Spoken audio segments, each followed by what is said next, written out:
Hi guys, magandang hapon. Bibisitahin ulit natin yung pinakita ko sa inyong gulayan. Ito na siya ngayon, oh. Wow naman! Wow! Dito na naman Wow! yung taong masipag talaga.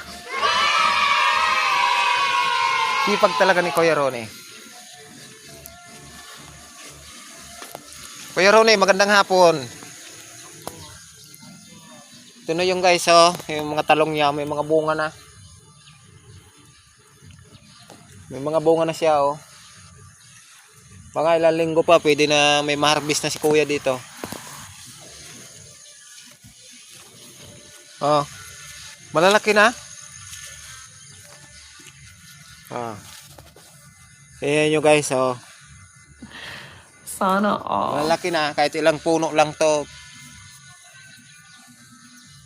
Pero wala siyang ginagamit na pataba. Huh?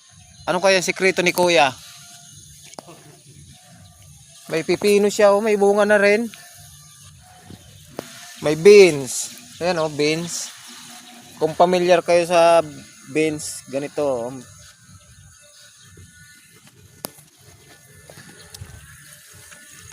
Ito, may bell pepper. Oh, bell pepper.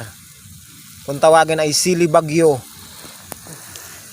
Kasi Kuya, oh. Yun, ang palaya ni Kuya, oh, daming bunga, oh.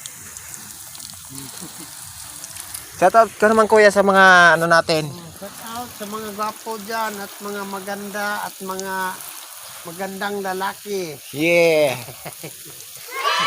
Kaya ikot-ikotin pa natin dito. Ito may upo pa si Kuya, may kamatis pa pala dito. Baba pa lang nga.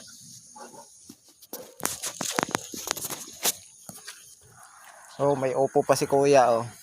Sipag talaga ng tao na to. Ay, may malaki na pala yung ampalaya mo Kuya, oh. Ito siya guys, oh. Wala siyang ginagamit na fertilizer. Binabalutan niya lang ng plastic para hindi ano ng insekto, oh. May malaki na siyang bunga ng ampalaya. Sipag talaga ni Kuya. Yun, nagdidilig siya, oh. Tuwing hapon, nandito yan si Kuya, nagdidilig. Yun lang guys ang update ko sa inyo. Ayun, A guys, few kung nagustuhan moments nyo yung video later. ko, paki-like and share naman. At paki-follow na rin ang page natin.